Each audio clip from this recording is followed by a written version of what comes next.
नमस्कार, जय Hind. BPSC maker के एक और एपिसोड में आप सभी का स्वागत है। इस वीडियो में 1 से 2 जुलाई 2024 से संबंधित प्रश्नों को आप देखेंगे, जिसमें बिहार राष्ट्रीय अंतर्राष्ट्रीय तीनों घटनाओं का संग्रह होगा और हमेशा की तरह तमाम जानकारी हम यहाँ पर आपको विस्तृत तौर पर देने वाले हैं।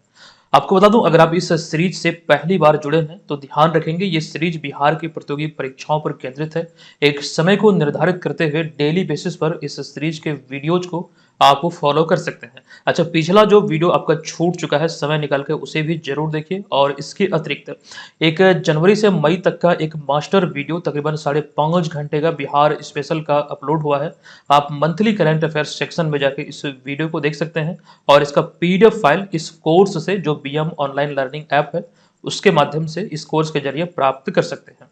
चलिए सेशन की शुरुआत करते हैं। पिछले वीडियो में हमने एक प्रश्न आपसे पूछा था। तो ये प्रश्न था कि मुख्यमंत्री नीतीश कुमार ने 27 जून 2024 को बिहार के किस जिले के वाल्मीकि नगर में अंतर्राष्ट्रीय कन्वेंशन सेंटर और अतिथि परिषद का उद्घाटन किया है। अच्छा, यहाँ पर प्रश्न में एक हिंट भी छुपा हुआ है। जैसा कि हमने जानकारी आपको दिया था, ये पश्चिमी चंपारण में अभी हाल ही में इसका उद्घाटन किया गया है और विस्तृत जानकारी यहाँ से हमने आपको दिया था। सारी बातें आप सभी को मालूम होगी। चलिए, अब यहाँ पर हम चलते हैं आज के इस वीडियो के पहले प्रश्न पे। लेकिन उससे पहले आपको बता दूं कि 70वीं बीपीएससी एग्जाम को लेकर जो टेस्ट सीरीज संचालित हो रही है एप्लीकेशन पे, इसमें आपको पहला टेस्ट पेपर मिला है 1 जुलाई 2024 को, यानी कि कल। और अगला जो मिलेगा कल मिलेगा 3 जुलाई को। यहाँ पर पूरा का पूरा शेड्यूल आप देख सकते हैं। इसमें 40 आपको फुल लेंथ टेस्ट मिल रहा है, जिसका शेड्यूल यहाँ पर आपको दिख रहा है। और ये सभी जो टेस्ट है ये लाइव मोड में आपको मिलेंगे। हालांकि अगर आप इसे लाइव नहीं ज्वाइन कर पाते हैं तो आप अपने समय के अकॉर्डिंग इसमें पार्टिसिपेट कर सकते हैं। अच्छा, ये तो रही बात यहाँ पे फुल लेंथ टेस्ट की। हालांकि इसके अतिरिक्त हम आपको विभिन्न सब्जेक्ट के 90 से अधिक सेक्शनल टेस्ट भी आपको इसमें प्रोवाइड कर रहे हैं। ये सभी जो टेस्ट है ये हिंदी भाषा में आपके लिए उपलब्ध होगा और जो इसका एनालिसिस होगा वो सभी आपको पीडीएफ के भी माध्यम से मिल जाएगा। इसका पीडीएफ भी आप डाउनलोड कर पाएंगे। अच्छा, एक बात यहाँ पर आप लोग ये ध्यान रखिएगा, जो शेड्यूल हमने आपको दिया है, जो लोग ऑलरेडी इसको ज्वाइन किए हुए हैं, तो शेड्यूल के अकॉर्डिंग चलिएगा और आपको वो समय निर्धारित करना है जो हमने आपको दिया है। ये समय खाली रखिएगा इस टेस्ट सीरीज के लिए। 9 से 11 बजे शाम में ये होता है, जैसा कि शेड्यूल आपको दिख रहा है। 9 से 11 बजे रात्रि आपको टेस्ट देके सो जाना, सबमिट करके। सुबह जब आप उठेंगे तो वहीं से जहाँ पर आपने टेस्ट दिया है वहाँ पर इसका पीडीएफ फाइल उपलब्ध होगा। आप पीडीएफ को डाउनलोड कीजिएगा और उसका जो एक्सप्लेनेशन हमने आपको दिया है उसे अच्छी तरीके से जरूर पढ़िएगा। नो डाउट ये आपके लिए बहुत ज्यादा हेल्पफुल साबित होगा। चलिए, अब यहाँ पर हम सेशन की शुरुआत करते हैं पहले प्रश्न से। तो ये पहला प्रश्न है कि हाल ही में पटना हाईकोर्ट ने बगैर वीजा के देश में घुसने के मामले में किस देश के नागरिक को 15 दिनों के भीतर देश छोड़ने का आदेश दिया है। ये आदेश अभी हाल ही में पटना हाईकोर्ट के द्वारा दिया गया। तो देखिए, अभी ये हाल ही में खबरों में रहा है। ऐसे में इसका जो राइट आंसर है ये है विकल्प नंबर डी, यानी कि चेक गणराज्य। आइए यहाँ पर समझते हैं दरअसल मामला क्या है। ये चूंकि खबरों में है तो यहाँ पर कुछ बातें आपको ध्यान अवश्य रखना है। देखिए, पटना हाईकोर्ट ने बगैर वीजा देश में घुसने के मामले में चेक गणराज्य के एक नागरिक कॉस्प्रेक पेट्र, इनका ये नाम है, जो कि आप ध्यान रखेंगे, इनको 15 दिन के भीतर देश छोड़ने का आदेश दिया है। दरअसल ये चीजें क्यों सामने आई, यहाँ पर आपको ध्यान रखना है। दरअसल साइबर अपराध का शिकार होने के बाद याचिकाकर्ता एफआईआर दर्ज कराने के लिए भारत की सीमा में अवैध रूप से प्रवेश कर गया था। यहाँ पर बात हो रही है ये चेक गणराज्य के जो नागरिक हैं इनकी, ये इस भारतीय सीमा में यानी कि अपने देश में प्रवेश कर गया था और आपको ध्यान रखना है वह भारत की सीमा में नेपाल के रास्ते प्रवेश कर रहा था। तो वहीं पर मतलब रक्सौल में पुलिस द्वारा गिरफ्तार कर लिया गया और जब उनकी तलाशी हुई तो उनके पास से भारत में प्रवेश को लेकर के कोई भी वैध वीजा नहीं मिला। ये ध्यान रखिए। तो पुलिस ने विदेशी कानून की धारा 14 ए और बी के तहत मामला दर्ज कर उसे जेल भेज दिया। वो अभी वर्तमान में जेल में है। हालांकि यहाँ पर एक बात ये भी ध्यान रखिएगा, रक्सौल की जो अनुमंडल न्यायालय है इसे दोषी ठहराते हुए 2 वर्ष के कारावास की सजा और 10,000 का अर्थदंड भी लगाया था और इसी के खिलाफ अपील की तो वह भी खारिज हो गया। अब याचिकाकर्ता ने हाईकोर्ट में क्रिमिनल रिवीजन दायर कर सजा को चुनौती दी थी, जो सजा इनको मतलब सुनाई गई है। तो यही कुछ मामला है जिसको लेकर ये सारी बातें निकल कर सामने आई थी और इसी दौरान यहाँ पर पटना हाईकोर्ट को लेकर ये चीजें निकल कर आई। तो फिलहाल जानकारी पर्पज से ये बातें ध्यान रखिएगा, बहुत इंपॉर्टेंट आपके लिए हो सकता है। ठीक है, चलिए अब यहाँ पर हम चलते हैं दूसरे प्रश्न पे, लेकिन उससे पहले जो पटना हाई कोर्ट की बात हुई है, दरअसल पटना हाई कोर्ट एक इम्पोर्टेंट टॉपिक है, कई बार हमने इसको लेकर आपके समक्ष चर्चा किया है। इसमें जो एक सबसे कॉमन प्रश्न जो कई बार रिपीटेड मोड में पूछे गए हैं, एक तो अमूमन ये पूछा जाता था कि पटना हाई कोर्ट की स्थापना कब हुई? तो 3 फरवरी 1916 को। अब यहाँ पर एक चीज़ ये ध्यान रखिएगा, आपसे ये भी पूछा जा सकता है कि पटना हाई कोर्ट ने किस तिथि से अपना कार्य प्रारंभ किया था? तो वो तिथि यही आपको ध्यान रखना है 3 फरवरी 1916 उस मतलब संदर्भ में भी मतलब दोनों संदर्भ में आपको यही आंसर ध्यान रखना है। अच्छा वर्तमान में पटना हाई कोर्ट के जो मुख्य न्यायाधीश हैं, जो नए चीफ जस्टिस हैं, ये कृष्णन विनोद चंद्रन है, जिन्हें आप यहाँ पर तस्वीर में देख रहे हैं और कृष्णन विनोद चंद्रन की बात करें तो ये केरल के रहने वाले हैं। 2025 तक वे इस पद पर हैं और उन्होंने संजय करोल का स्थान लिया है। अच्छा इन सब के अतिरिक्त यहाँ पर यह भी आपको ध्यान रखना है कि कृष्णन विनोद चंद्रन पटना हाई कोर्ट के 44वें मुख्य न्यायाधीश हैं। तो यहाँ पर हमने लिख भी दिया है। हालांकि पटना हाई कोर्ट को लेकर कुछ अहम जानकारी यहाँ पर पॉइंट वाइज हमने आपके समक्ष रखा है। ये सभी को वीडियो को थोड़ा सा पॉज कीजिएगा और पॉइंट वाइज पॉइंट ये सभी यहाँ पर जो तथ्य आपको दिख रहे हैं सभी को पढ़ लेना है, जो कि बहुत इंपॉर्टेंट जानकारी है। पटना हाई कोर्ट को लेकर अगर कोई प्रश्न बनता है तो निश्चित तौर पर यहीं से आपको देखने को मिलेगा। ये सारे प्रश्नों में कुछ ऐसे भी प्रश्न हैं जो कि पूछे जा चुके हैं। चलिए अब यहाँ पर हम दूसरे प्रश्न पे आ चुके हैं। दूसरा प्रश्न है कि भारत में 3 नए आपराधिक कानून जिनमें कि भारतीय न्याय संहिता 2023, भारतीय नागरिक सुरक्षा संहिता 2023 और भारतीय साक्ष्य अधिनियम 2023 हाल ही में किस तिथि से लागू हो गया है? अच्छा इसकी जब घोषणा हुई थी लागू करने को लेकर तब भी हमने आपको जानकारी दिया था। अब जो लागू हुआ ये तिथि है 1 जुलाई 2024 और सबसे बड़ी बात यहाँ पर यह है कि ये एक साथ पूरे भारत में लागू हुआ है या फिर यूं कहें ये भारतवर्ष में लागू हुआ है। अब यहाँ पर समझिएगा दरअसल 1 जुलाई 2024 से देश भर में 3 नए आपराधिक कानून जिनमें कि भारतीय न्याय संहिता 2023 यहाँ पर आप लोग चाहें तो ये भी इंडिकेट कर सकते हैं और इसके अतिरिक्त भारतीय नागरिक सुरक्षा संहिता, भारतीय साक्ष्य अधिनियम लागू हो गए हैं और इसकी जो घोषणा हुई थी लागू करने को लेकर ये हुई थी 24 फरवरी 2024 को, यानी कि इसी वर्ष। लेकिन यहाँ पर एक बात ये भी ध्यान रखिएगा, राष्ट्रपति ने इसको मंजूरी कब दिया था? तो 25 दिसंबर 2023 को राष्ट्रपति ने इन 3 विधेयक को मंजूरी दी थी। ये चीजें यहाँ पर आपको ध्यान रखना है। अब इसको लेकर जो नया कानून है, जो नया कानून एक प्रकार से इसके तहत देखने को मिलेगा, बहुत सारी चीजों में संशोधन हुआ है और बहुत सारी चीजों का जिक्र यहाँ पर हमने नहीं किया है। हालांकि समय जो जगह है यहाँ पर अभाव है, इस वजह से यहाँ पर हमने वो सारी चीजें आपके समक्ष नहीं रखा है। ये तमाम चीजें पीडीएफ में आपको मिल जाएगा। पीडीएफ में ऑलरेडी हम आपको दे देंगे ये सारी चीजें जो हमने इसको लेकर नोट्स तैयार किया है, तो वहां पर बारीकी से आप इसे पढ़ लीजिएगा। हो सकता है कि ये जो प्रमुख बातों की जिक्र हमने किया है यहाँ तो आपको बहुत कम पॉइंट देखने को मिल रहा है। हो सकता है कि ये पॉइंट से भी आपके एग्जाम में प्रश्न अराइज हो, जो चीजें यहाँ पर आप देख रहे हैं। इनमें जो प्रमुख निकल कर आता है, नागरिक किसी भी पुलिस स्टेशन में 0 एफआईआर दर्ज कर सकते हैं, चाहे उनका अधिकार क्षेत्र कुछ भी हो। एक तो ऑनलाइन एफआईआर दर्ज होगा और साथ ही साथ यहाँ पर जो एक शब्द लिखा गया है, चाहे उनका अधिकार क्षेत्र कौन मतलब कोई भी हो, मतलब जो आपका पुलिस थाना कोई भी हो, आप कहीं पर भी पूरे भारत में आप एफआईआर दर्ज करा सकते हैं, ये सुविधा मिलती है। तो इसके अतिरिक्त और भी कई पॉइंट ऐसे हैं जो कि एग्जाम में पूछे जाने की यहाँ से प्रबल संभावना नजर आती है।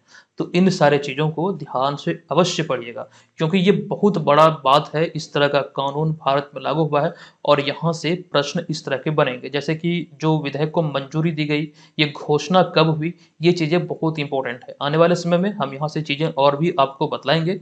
फिलहाल यहाँ पर इतनी ही जानकारी, हम चलते हैं अब यहाँ पर अगले प्रश्न पे। अब यहाँ पर हमारा तीसरा प्रश्न है कि निम्नलिखित में से किसने हाल ही में नए व 30वें थल सेना अध्यक्ष के रूप में कार्यभार ग्रहण किया है? देखिए एक जानकारी आपको मालूम होगा, इसकी घोषणा जब हुई थी तब भी हमने आपको बतलाया था। अभी हाल ही में नए जो थल सेना अध्यक्ष बने हैं ये उपेंद्र द्विवेदी बने हैं, यानी कि विकल्प नंबर ए यहाँ पर इस प्रश्न का राइट आंसर होगा। देखिए इनसे संबंधित बिंदुओं को ध्यान से समझिए, पढ़िएगा। पहला पॉइंट है कि हाल ही में 30 जून 2024 को भारतीय सेना के 46वें उप सेना प्रमुख जनरल उपेंद्र द्विवेदी ने नए थल सेना अध्यक्ष के रूप में कार्यभार ग्रहण किया है, जिन्हें आप यहाँ पर इस तस्वीर में देख रहे हैं। अगर हम बात करें भारतीय सेना में ये मतलब क्रम से कौन से उप सेना प्रमुख थे, तो 46वें, जो कि अभी हाल ही में सेना प्रमुख बने हैं। और यहाँ पर एक सवाल ये भी अराइज हो सकता है, उन्होंने किनका स्थान लिया है और क्रम के दृष्टिकोण से वो कौन से सेना अध्यक्ष हैं। यहाँ पर देखिए, वे 30वें थल सेना अध्यक्ष के रूप में जनरल मनोज पांडे का स्थान लिए हैं। इंपॉर्टेंट पॉइंट है, और वे मध्य प्रदेश के रहने वाले हैं, यहाँ पर हमने वो जिक्र भी कर दिया है। अच्छा, एक इंटरेस्टिंग पॉइंट या फिर या यूं है, यहाँ पर एक को इंसिडेंस है जो इस वाले पॉइंट को आप देखेंगे। देखिए, जनरल उपेंद्र द्विवेदी, और ये तो अभी हाल ही में थल सेना अध्यक्ष बने हैं, लेकिन इसके अतिरिक्त नौसेना प्रमुख जो वर्तमान में है एडमिरल दिनेश कुमार त्रिपाठी, जो कि अभी हाल ही में बने हैं, ये मध्य प्रदेश के रीवा स्थित सैनिक स्कूल में सहपाठी थे, यानी कि क्लासमेट थे। ये यहाँ पर ध्यान रखिए। और भारतीय सेना के इतिहास में यह पहली बार है, या फिर यूं कहें पहला मौका है, जब दो सहपाठी एक साथ थल सेना और नौसेना का नेतृत्व प्रदान कर रहे हैं। तो ये एक बहुत बड़ी कह सकते हैं कोइंसिडेंस है, जो कि इस तरह का चीज देखने को मिला है भारतीय सेना के इतिहास में पहली बार। अच्छा, यहाँ जो हम बात कर रहे हैं एडमिरल दिनेश कुमार त्रिपाठी की, तो ध्यान रखेंगे इस वाले पॉइंट में, हमने हालांकि जानकारी भी आपको दिया था पहले भी। तो 30 अप्रैल 2024 को vice admiral Dinesh Kumar Tripathi R Hari Kumar के स्थान पर नौसेना के 26वें प्रमुख का पदभार ग्रहण किए हैं।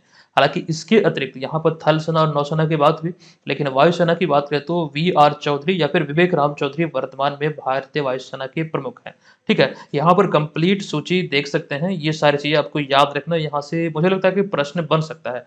तो ये थल सेना है, जनरल उपेंद्र द्विवेदी, वायुसेना एयर चीफ मार्शल विवेक राम चौधरी या फिर वी आर चौधरी, नौसेना प्रमुख जो है दिनेश कुमार त्रिपाठी। अच्छा, ये वाला भी आपको ध्यान रखना है, जो कि वर्तमान में भारत के सीडीएस हैं, यानी कि चीफ ऑफ डिफेंस स्टाफ, ये है जनरल अनिल चौहान, जो कि द्वितीय चीफ ऑफ डिफेंस स्टाफ है। पहले कौन थे?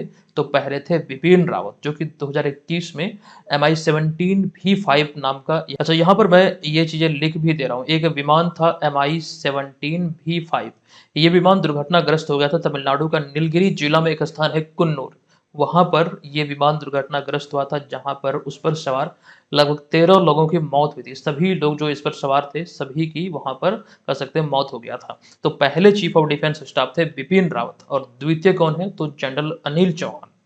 चलिए, अब यहाँ पर चौथा प्रश्न आपके समक्ष है कि निम्नलिखित में से किन्हें हाल ही में महाराष्ट्र की पहली महिला मुख्य सचिव के रूप में नियुक्त किया गया है। देखिए, इस तरह का जो प्रश्न होता है इंपॉर्टेंट होता है। फिलहाल यहाँ पर इसका जो राइट आंसर है ये है सुजाता सोनिक। विकल्प नंबर सी इस प्रश्न का राइट आंसर होगा। आपको बता दूं कि हाल ही में 30 जून 2024 को 1987 बैच की वरिष्ठ आईएएस अधिकारी सुजाता सोनिक महाराष्ट्र की पहली महिला मुख्य सचिव नियुक्त की गई, जिन्हें आप यहाँ पर इस तस्वीर में देख रहे हैं। और ये उपलब्धि इन्होंने अपना नाम किया है कि महाराष्ट्र की पहली महिला मुख्य सचिव बनी है। अच्छा, ये भी ध्यान रखेंगे उन्होंने किनका स्थान लिया?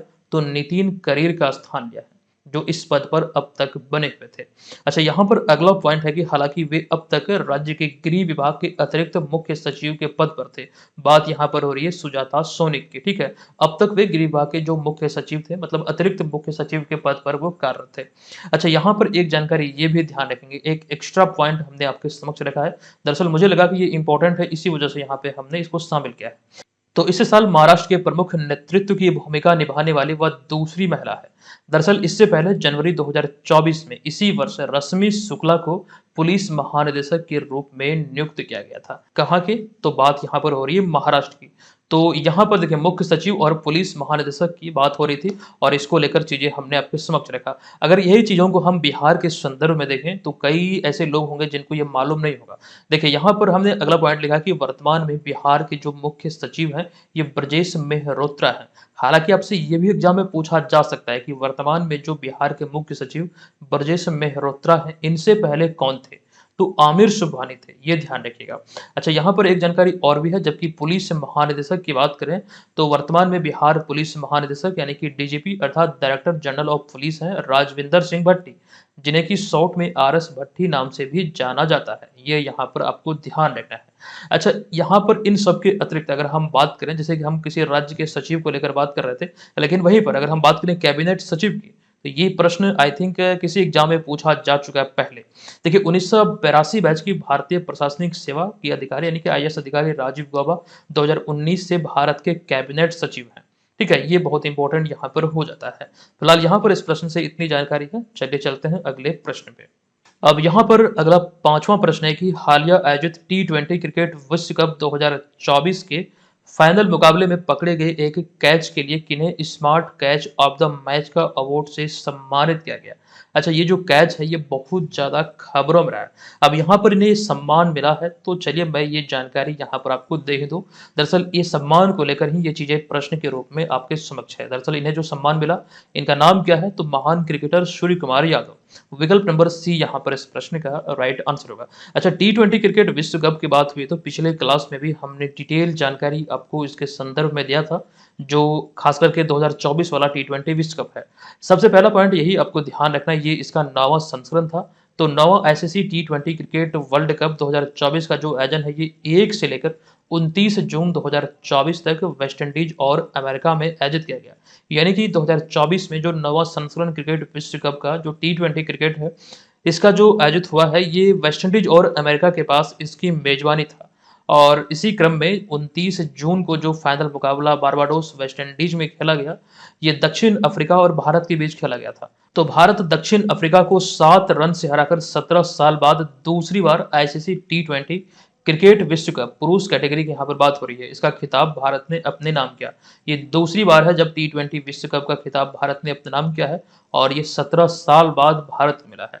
अच्छा, यहाँ पर इस मैच में फाइनल मुकाबले में सूर्य कुमार यादव ने डेविड मिलर, जो कि बात यहाँ पर हो रही दक्षिण अफ्रीका के क्रिकेटर हैं डेविड मिलर, जो कि एक महान बल्लेबाज हैं, इनका एक आश्चर्यजनक कैच पकड़ा था बाउंड्री पर। एक बहुत मतलब कह सकते हैं अनएक्सपेक्टेड कैच था, जो कि उन्होंने पकड़कर डेविड मिलर को आउट किया, और इसी वजह से इन्हें यानी कि सूर्य कुमार यादव को smart catch of the match का अवार्ड से मतलब सम्मानित किया गया इस अवार्ड से। अच्छा, इसके अतिरिक्त फाइनल मैच में प्लेयर ऑफ द मैच का जो खिताब मिला है ये विराट कोहली को मिला, ये यहाँ पर आप लोग ध्यान रखिएगा।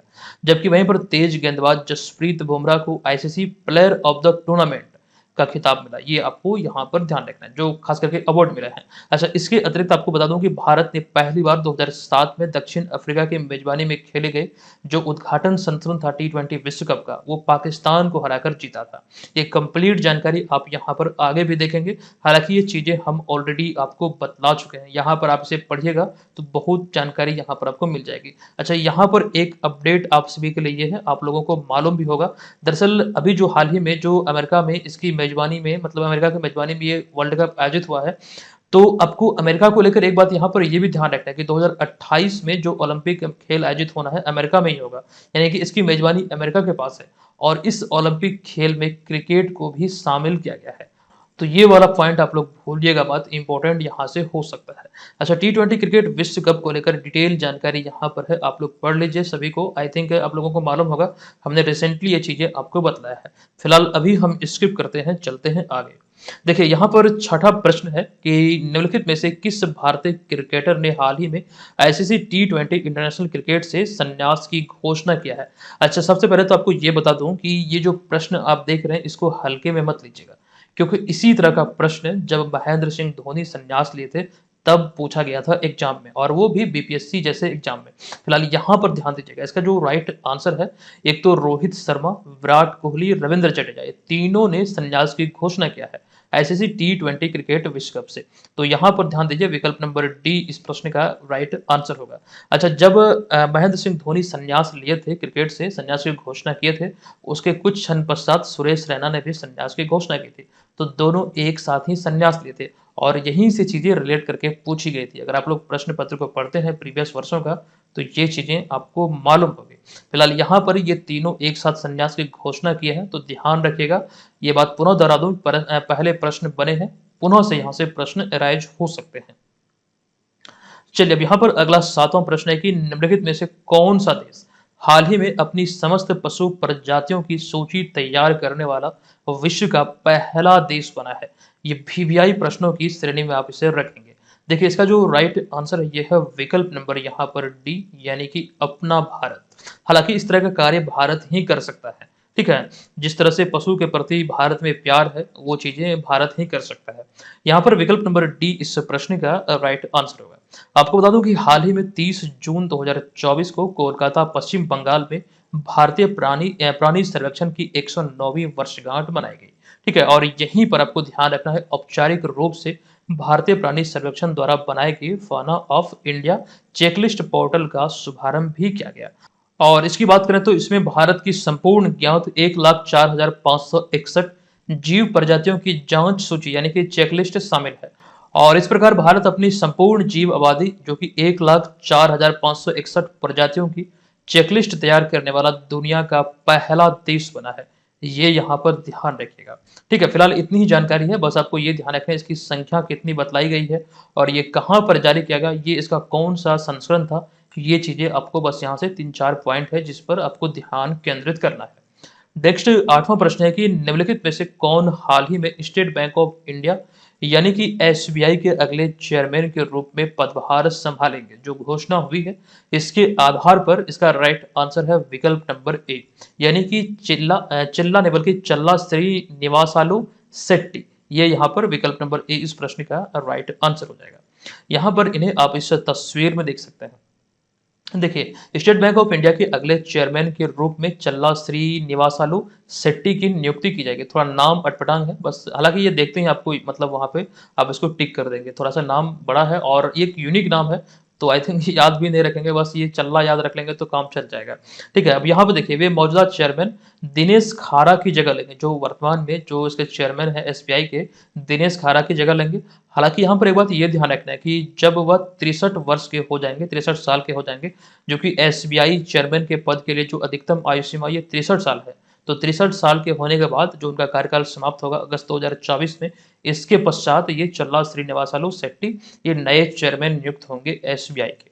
तो ये बातें यहाँ से ध्यान रखिए। अच्छा, एसबीआई को लेकर आपको हमने बताया था कि 27 जनवरी 1921 को bank of Bengal, bank of Bombay और बैंक ऑफ मद्रास, जो 3 प्रेसिडेंसी थी ब्रिटिश भारत में, इसको मिलाकर इंपीरियल बैंक ऑफ इंडिया की स्थापना की गई थी। हालांकि उसके पश्चात 1 जुलाई 1955 को भारत का सबसे बड़ा बैंक भारतीय स्टेट बैंक का राष्ट्रीयकरण अर्थात इसकी एक प्रकार से नए सिरे से स्थापना की गई थी।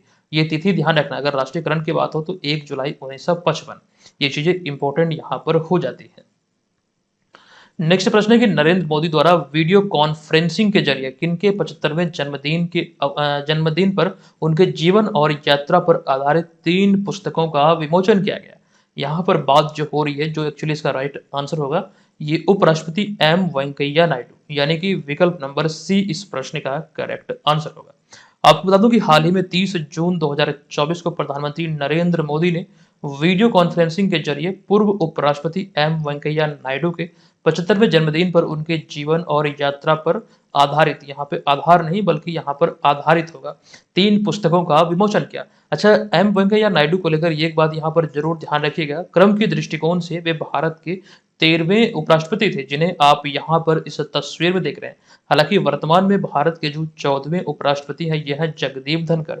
अच्छा, उपराष्ट्रपति बनने से पहले ये पश्चिम बंगाल के राज्यपाल थे और वे इस पद पर 11 अगस्त 2022 से कार्यरत हैं। ये यहाँ पर आपको ध्यान रखना है। अच्छा, भारत के पहले उपराष्ट्रपति कौन थे? सर्वपल्ली राधाकृष्णन भारत के पहले उपराष्ट्रपति थे। यहाँ पर आप लोग उपराष्ट्रपति शब्द ऐड कर लीजिएगा। ठीक है, उपराष्ट्रपति शब्द यहाँ पर आपको ऐड करना है। और यहाँ पर यही जानकारी हमने आपके समक्ष रखा कि सर्वपल्ली राधाकृष्णन भारत के पहले उपराष्ट्रपति थे। अच्छा, वर्तमान में भारत के राष्ट्रपति कौन है? तो आप सब जानते हैं द्रौपदी मुर्मू, लेकिन क्रम की दृष्टिकोण से 15वीं राष्ट्रपति है, ये ध्यान रखिए। उड़ीसा की रहने वाली है। महिला राष्ट्रपति के दृष्टिकोण से देखें तो 12वीं राष्ट्रपति थी प्रतिभा देवी सिंह पाटिल। उसके बाद क्रम से देखें महिला राष्ट्रपति में तो दूसरी राष्ट्रपति है द्रौपदी मुर्मू। अगर हम आदिवासी समुदाय के दृष्टिकोण से देखें तो ये पहली महिला राष्ट्रपति है जो आदिवासी महिला जो इस पद पर पहुंची है। एक बहुत बड़े गर्व की बात है जो यहाँ तक का उनका सफर रहा। अच्छा, हमने पहले भी कई बार बोला है आप लोगों को कि इनके बारे में कम से कम विकिपीडिया पर जाकर चीजों को जरूर पढ़िएगा। जिस प्रकार से इन्होंने अपने जीवन में संघर्ष किया है वो चीजें आप लोगों को जानना चाहिए, एक प्रकार से मोटिवेशन आपको मिलेगा। बहुत संघर्षपूर्ण रहा इनका जीवन। अब यहाँ पर हम आ चुके हैं अगले 10वें प्रश्न पे। ये प्रश्न है कि हालिया घोषणा के अनुसार किस देश के एंटोनियो कोस्टा यूरोपीय परिषद के अगले अध्यक्ष होंगे? जो नवीनतम घोषणा हुई है इसके आधार पर राइट आंसर होगा विकल्प नंबर डी यानी कि पुर्तगाल। आपको बता दूं कि हाल ही में पुर्तगाल के पूर्व प्रधानमंत्री एंटोनियो कोस्टा, जिन्हें आप यहाँ पर देख रहे हैं, यूरोपीय संघ की यूरोपीय परिषद के नए अध्यक्ष के रूप में चुने गए हैं। वे इस पद पर बेल्जियम के चार्ल्स मिशेल की जगह लेंगे। उनका कार्यकाल 1 अक्टूबर 2024 से प्रभावी होगा। बात यहाँ पर हो रही है एंटोनियो कोस्टा की, जो कि 1 अक्टूबर 2024 को इस पद पे वे आश्रित होंगे, यानी कि इनका जो कार्यकाल है स्टार्ट होगा। ये चीज ध्यान रखिए। अच्छा, पुर्तगाल की बात हो रही है तो आपको हमने बताया कि वर्तमान में संयुक्त राष्ट्र के जो महासचिव हैं एंटोनियो गुटेरस, ये भी पुर्तगाल के ही रहने वाले हैं। ये आपको ध्यान रखना है। 11वां प्रश्न है कि प्रदीप कुमार जैना की सेवानिवृत्ति के बाद किस राज्य सरकार ने हाल ही में 30 जून 2024 को 1990 बैच के वरिष्ठ आईएएस अधिकारी मनोज आहूजा को नया मुख्य सचिव नियुक्त किया है? तो किस राज्य सरकार ने नियुक्त किया? राइट आंसर होगा उड़ीसा। अच्छा, अभी थोड़ी देर पहले हम आपको बतला रहे थे कि बिहार के मुख्य सचिव कौन है, तो ब्रजेश मेहरोत्रा। यहाँ पर फिलहाल इसका राइट आंसर है उड़ीसा। नेक्स्ट प्रश्न है कि उत्तर प्रदेश सरकार के किस जिले में, या फिर उत्तर प्रदेश सरकार ने किस जिले में 2000 करोड़ रुपए की लागत से बायोप्लास्टिक पार्क स्थापित करने की घोषणा किया है? उत्तर प्रदेश राज्य है और जिला को लेकर प्रश्न पूछा गया है, तो इस जिले का नाम है लखीमपुर खीरी। अतः विकल्प बी यहाँ पर इसका करेक्ट आंसर होगा। तो आज के इस वीडियो में इतना ही, और जो जानकारी हमने आपको दिया है सभी को ध्यान से पढ़िएगा, ध्यान रखिएगा, ये सभी आपके लिए इंपॉर्टेंट हो जाते हैं। और आपको बता दूं यहाँ पर कि जो लोग 70वीं यूपीएससी एग्जाम की प्रिपरेशन में लगे हैं, जो टेस्ट सीरीज शुरू हो चुकी है, आप लोग इसमें पार्टिसिपेट कर सकते हैं। बीएम ऑनलाइन लर्निंग ऐप को डाउनलोड कीजिए। महज 199 रुपये में आप यहाँ पर लगभग 150 टेस्ट का लाभ उठा सकते हैं। अब यहाँ पर आज की इस वीडियो का प्रश्न है कि बिहार सरकार ने राज्य के सरकारी स्कूलों में शिक्षकों को अपना हाजिरी या फिर उपस्थिति दर्ज कराने के लिए कौन सा मोबाइल ऐप लॉन्च किया है? विस्तृत जानकारी पिछले वीडियो में हमने आपको दिया है। कमेंट बॉक्स में जाइए, बताइए इसका राइट आंसर क्या होगा। ठीक है, हम आपसे मिलते हैं नेक्स्ट वीडियो में, तब तक के लिए धन्यवाद। जय हिंद।